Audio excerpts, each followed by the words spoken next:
আজকে বানিয়েছিলাম একেবারে রেস্টুরেন্ট স্টাইলের ডিমের কারি। তার জন্য কড়াইয়ে সর্ষের তেল দিয়ে পেঁয়াজ কুচি মানে এরকম চৌকো করে কেটে রাখা পেঁয়াজ আর কাঁচা লঙ্কা দিয়ে দিয়েছিলাম নুন, হলুদ, কাশ্মীরি রেড চিলি পাউডার। তারপরে দিয়ে দিয়েছিলাম টমেটোটা যখন কাঁচা গন্ধটা চলে গেছিলো কিছুটা জল দিয়ে সেদ্ধ করে নিয়েছিলাম, আর সেদ্ধ হয়ে গেলে সেটাকে ঠান্ডা করে পেস্ট করে নিয়েছিলাম।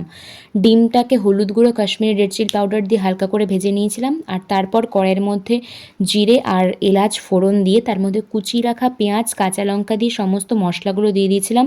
হলুদ গুঁড়ো, জিরের গুঁড়ো, ধনের গুঁড়ো, কাশ্মীরি রেড চিলি পাউডার, পরিমাণ মতো নুন আর চিনি।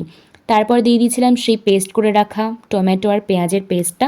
তারপর ভালোভাবে নাড়াচাড়া করে দিয়ে দিয়েছিলাম ভেজে রাখা আলু। এই আলুটাকে তোমরা চাইলে অ্যাভয়েড করতে পারো, একটু বেশি ভাজা হয়ে গেছিলো, যাই হোক। তারপর ডিমটাকে অ্যাড করে গরম মশলা দিয়ে যখন ঝোলটা একটু শুকিয়ে যাবে, নামিয়ে নিলে রেডি হয়ে যাবে একেবারে রেস্টুরেন্ট স্টাইলে ডিমের কারি। ভিডিওটা কেমন হয়েছে ভালো লাগলে লাইক করে দিও।